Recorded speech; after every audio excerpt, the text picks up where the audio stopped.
Gdy słyszysz chory beat i mega flow, czujesz się potem jakbyś kochę wziął, to mówisz wtedy, że ten track jest kotem ziom. Wypuszczasz flotę trzeci dzień jak Don, jakbyś chciał przebić dom, a potem wcierasz wziętła, proszę kto? Ty jesteś w tosie ziom. Gdy coś cię męczy, wkurwia wciąż, jesteś spięty, że masz w oczach iskry, to jesteś elektryczny, Kiedy pod blokiem palisz z ziomkiem jointa, to jaracie ląta i kręcicie bipsy go, albo palicie z bonga, to ty masz na myśli fajkę wodną.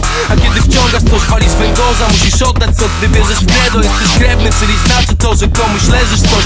Nie wiem dlaczego, lecz jak jesteś gość, to jesteś gość. Wyżegnasz się z kolegą, mówisz w kąta, jak masz jeszcze spotkać go. Gdy macie dzwonić się, to dzwonka albo dzwonka się.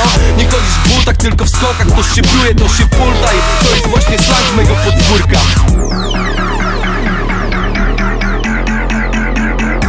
My gadamy slangiem, chociaż nie jesteśmy gangiem, każdy gada slangiem. Chociaż umie też normalnie, ale gada slangiem. To zostało w nas od lat, gadamy tak slangiem.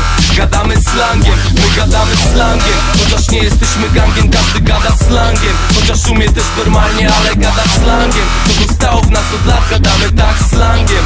Gadamy slangiem. Jak wiesz co jest grane, to wiesz co jest cięte albo co jest pięć. Jak medytujesz, znaczy, że tu bumelujesz cały dzień. Łykasz, kupujesz, jak sprzedajesz, gonisz albo golisz to. Śluga palisz, pukasz rolkę, jak rozumiesz, czaisz coś.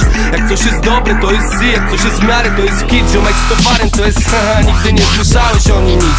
Jak ktoś ma problem, to jest beat. Jak ktoś jest stary, to jest trym. Twój stary to twój jary, koleś ty.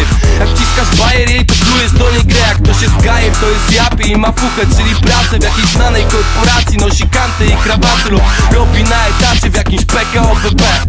Jak ktoś cię wkurwia, jesteś cięty. Jesteś homo, jesteś ciepły, a jak kręcisz lolki, wtedy kręcisz skręty. Skończyły ci się bledki, myślisz o bibułkach i to jest właśnie slang prosto z mojego podwórka.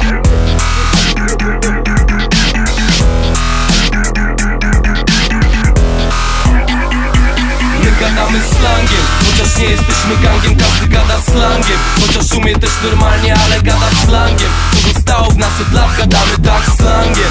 Gadamy slangiem, my gadamy slangiem. Chociaż nie jesteśmy gangiem, każdy gada slangiem. Chociaż umie też normalnie, ale gada slangiem. To zostało w nas od lat, gadamy tak slangiem.